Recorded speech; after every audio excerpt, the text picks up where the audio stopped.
एक लड़का था जैसे कोई जादुई पैसों की मशीन। जो भी परिवार उसे गोद लेता उनके घर में अचानक धन वर्षा होने लगती, मगर हर बार 7वें दिन कुछ रहस्यमय और डरावना घटता। पूरा परिवार मारा जाता था। आर्थिक तंगी में डूबे आयपा और उनकी पत्नी किमू ने आखिरकार जोखिम उठाने का फैसला किया। उन्होंने गोद लेने के कागजों पर हस्ताक्षर कर दिए। एक सामाजिक अधिकारी ने चेताया, इससे पहले 10 परिवार यही कर चुके हैं और सभी 7वें दिन मारे जा चुके हैं, मगर आयपा अडिग रहे और उसे गोद ले लिया। जिस रात लड़का उनके घर आया, एक अजीब चमत्कार घटा। घर के कोनों में नकद धन अपने आप प्रकट होने लगा। दोनों पति पत्नी हैरान और गदगद थे। अफवाहें सच निकली। अगली सुबह आयपा ने बालक के लिए कुछ सुंदर खिलौने खरीदे, आभार जताने के लिए। फिर लड़का और किमू रोज की तरह कबाड़ बीनने निकले। लड़का कचरे के पास खेल रहा था, तभी एक भारी वाहन पीछे की ओर बढ़ने लगा। किमू ने जान की परवाह किए बिना दौड़कर उसे बचा लिया। उस रात उनके घर में एक कीमती सोने की चेन प्रकट हुई। अब आयपा को एक पैटर्न समझ आने लगा, जितनी सच्चाई और प्रेम वे लड़के को देंगे उतना ही बड़ा धन मिलेगा। तीसरे दिन उन्होंने उसे एक अच्छे होटल में स्वादिष्ट भोजन कराया, लेकिन भोजन के दौरान ही लड़के को सांस लेने में परेशानी होने लगी। किमू घबराकर उसे अस्पताल ले गई। पता चला उसे समुद्री खाने से तीव्र एलर्जी है। इलाज में सारा धन खर्च हो गया। फिर भी आयपा को यकीन था कि रात को फिर कोई धन मिलेगा, पर इस बार कुछ नहीं हुआ। चौथे दिन भी घर खाली रहा। सच्चाई स्पष्ट हो चुकी थी। लड़का बीमार होने के बाद अपनी शक्ति खो बैठा था। गुस्से में आकर आयपा ने उसे डांटा और कहा, हमें फिर से धन चाहिए। किमू को यह बर्ताव बर्दाश्त नहीं हुआ। अब वह उस बच्चे को अपने पुत्र की तरह मानने लगी थी, मगर उस रात भी घर में कोई चमत्कार नहीं हुआ। 5वें दिन आयपा ने घर का चप्पा चप्पा छान मारा, मगर कहीं कुछ नहीं मिला। छठा दिन आया। लड़का अकेला बैठा कचरे के ढेर के पास खेल रहा था। अचानक ढेर खिसक कर उसके ऊपर गिर गया। किमू बिना समय गंवाए दौड़ी और खुद से मलबा हटाने लगी। आयपा भी उसकी लगन देखकर मदद करने लग गया, मगर तभी ढेर फिर से गिर पड़ा और तीनों उसमें दब गए। जब उन्होंने होश संभाला तो खुद को एक आलीशान हवेली में पाया। मेज पर एक प्रॉपर्टी डीड रखी थी आयपा के नाम पर। लड़के को बचाने की उनकी निस्वार्थ कोशिश का यह इनाम था। आयपा ने लड़के के लिए और खिलौने खरीदे और कहा, मुझे क्षमा कर दो बेटा, मुझे तुमसे इस तरह व्यवहार नहीं करना चाहिए था। लड़के ने उसकी आंखों में सच्चाई देखी। उसी रात जब आयपा आराम कर रहे थे तो कमरे से एक तेज आवाज आई। भागकर देखा, कमरे के बीचों बीच 2 बड़े थैले रखे थे जो नोटों से भरे हुए थे। इतनी धनराशि की जिंदगी भर की जरूरतें पूरी हो सकती थीं, लेकिन एक बार फिर लालच ने उन्हें घेर लिया। आयपा ने सोचा, अगर मैं 7वां दिन आने से पहले ही लड़के को रास्ते से हटा दूं तो शायद मरने से बच जाऊं। 7वें दिन उन्होंने लड़के को एक कमरे में बांध दिया और जमीन खोदने लगे, मगर किमू को कुछ अजीब सा महसूस हुआ। वह रातों रात लड़के को लेकर उनके पुराने घर लौट गई। आयपा भी पीछे पीछे पहुंचा। वो अपना चमत्कारी बच्चा खोना नहीं चाहता था। वो बच्चे को छीन रहा था, लेकिन किमू ने पीछे से उस पर वार किया। आयपा वहीं जमीन पर गिर पड़ा। दुख से टूटी हुई किमू नीचे बैठ गई। लड़का उसके पास आया, अपना छोटा सा हाथ उसके घाव पर रखा और उसी पल कमरे में एक शांत उज्जवल रोशनी फैल गई।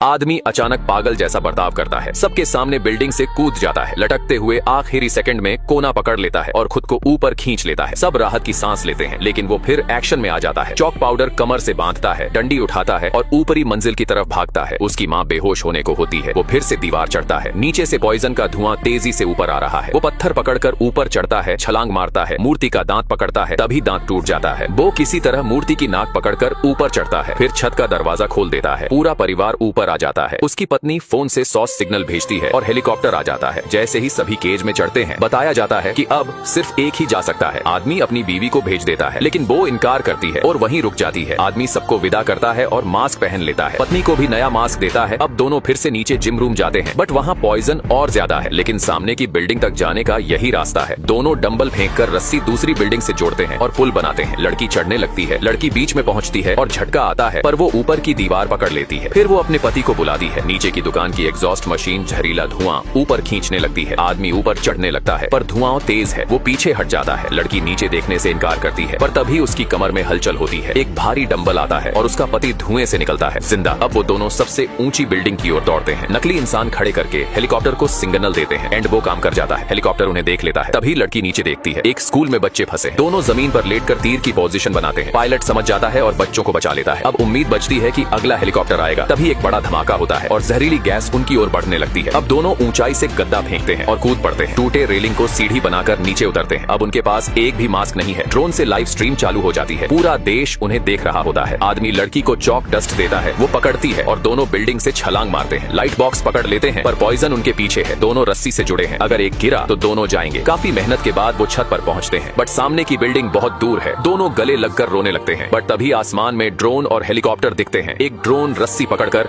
सामने की बिल्डिंग में बांध देता है। आदमी रस्सी कसता है, बेल्ट बांधता है और दोनों छलांग लगाते हैं, लेकिन ब्रिज का स्लोप बहुत हल्का होता है और दोनों बीच में अटक जाते हैं। लड़की आदमी की पीठ पर चढ़ती है और क्लैंप से रस्सी काटती है और वो झूलते हुए आगे बढ़ते हैं, लेकिन आखिरी सेकंड पर नॉट खुल जाता है और दोनों गिरते हैं। लाइव स्क्रीन फ्रीज हो जाती है और लाखों लोग रो पड़ते हैं। तभी सरकार आखिरी हेलीकॉप्टर भेजती है, पर वहाँ सिर्फ रस्सी मिलती है। पायलट लौटने ही वाला होता है, तभी क्रेन टावर पर दोनों हाथों में फायरवर्क पकड़े मिलते हैं।